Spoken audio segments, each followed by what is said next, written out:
Olá, sejam muito bem-vindos ao estudo semanal da Cenários Capital. E olha, para essa semana de 10 a 14 de novembro, o mercado nos deixou com um verdadeiro quebra-cabeça, viu?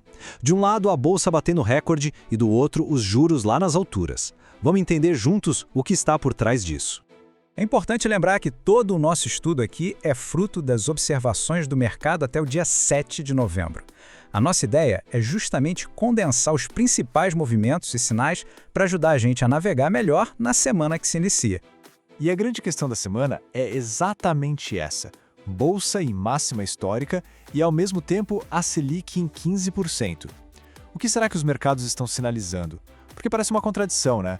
De um lado, uma euforia, com a bolsa quebrando recordes. Do outro, o Banco Central mantendo os juros num patamar bem alto. O que essa aparente contradição nos diz sobre o futuro?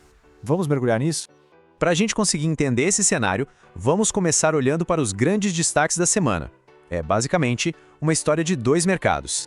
E olha só, do lado da bolsa, o otimismo realmente tomou conta. O Ibovespa não só rompeu a sua máxima histórica, como ele confirmou esse rompimento. E o que isso significa na prática? Bom, tecnicamente, abre-se um caminho bem interessante para um novo alvo, lá na casa dos 156 mil pontos. É um movimento muito forte que com certeza chama a atenção de todo mundo. Mas, enquanto a bolsa estava nessa festa toda, veio a notícia do outro lado. O Comitê de Política Monetária, o nosso famoso Copom, decidiu manter a taxa Selic em 15% ao ano. Exatamente, 15%.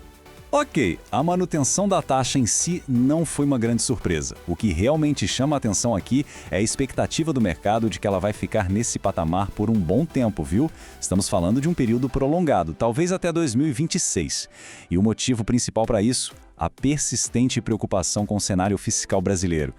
E essa questão fiscal é o gancho perfeito para a gente ampliar o nosso olhar e entender o cenário macro. Como é que o Brasil se posiciona nessa história em comparação com o resto do mundo? Aqui a gente vê uma divisão bem clara de foco.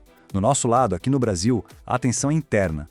O risco fiscal, essa questão do aumento de gastos públicos, deixa o Banco Central sempre em alerta. Já lá nos Estados Unidos, a conversa é outra. O foco do mercado está todo voltado para os próximos dados de inflação, o CPI. É esse número que vai ditar os próximos passos do Banco Central americano. E entender essa dinâmica é fundamental. Bom, com uma Selic nesse patamar de 15%, é claro que o impacto na renda fixa é direto e significativo. Então, vamos mergulhar um pouco mais fundo para entender o que isso significa. Pois é, olha só que dado impressionante. Quando a gente desconta a inflação, o Brasil passa a oferecer a segunda maior taxa de juros real do planeta. Isso tem um peso gigantesco, tanto para atrair capital estrangeiro, quanto para, claro, frear a atividade econômica interna. E se a gente olhar para o Tesouro Direto, vemos que as taxas dos títulos, como os títulos IPCA+, e também os pré-fixados, subiram um pouquinho. Para quem investe, isso quer dizer que os novos títulos estão pagando um pouco mais, refletindo exatamente essa percepção de risco fiscal que a gente comentou. Certo, já falamos bastante de juros e renda fixa. Agora vamos voltar para a renda variável e dar uma olhada no estudo dos principais ativos e mercados. O ponto crucial aqui é a chamada força relativa. O que acontece é que o Ibovespa não está subindo sozinho, mas ele está subindo com mais força do que a média de outros mercados emergentes. E isso é um sinal de que, no momento, o capital está olhando para o Brasil com um certo otimismo, apesar dos nossos desafios. Passando rápido por alguns destaques de ativos. Aqui no Brasil, Petrobras, a PR4, subiu forte após um balanço surpreendente e está testando a resistência dos R$ 33. A Vale 3 também está testando uma resistência importante, com alvo imediato em R$ 68. Lá fora, o ouro está corrigindo depois de atingir máximas históricas, o petróleo segue de lado perto dos $60 e as criptomoedas continuam sua correção, muito na esteira do setor de tecnologia dos Estados Unidos.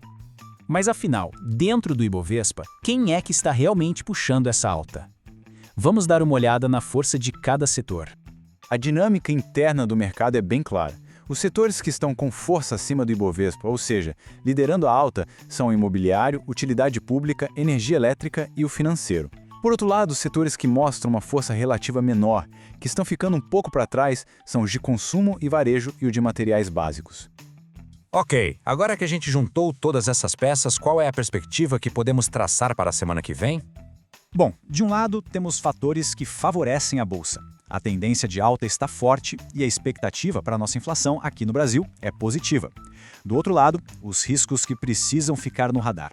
O dado de inflação dos Estados Unidos é o grande evento da semana e pode trazer volatilidade global.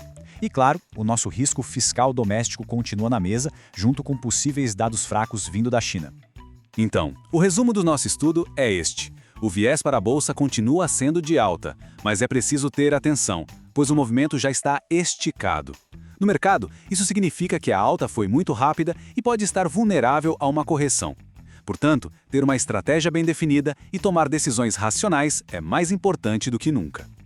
E para fechar, fica o convite. Se quiser um estudo sobre uma ação específica, é só deixar o pedido aqui nos comentários. E para mais conteúdo e estudos completos, acesse nosso site www.cenarioscapital.com.br. E não se esqueça, hein? Cenários é com U. Um abraço e até a próxima semana.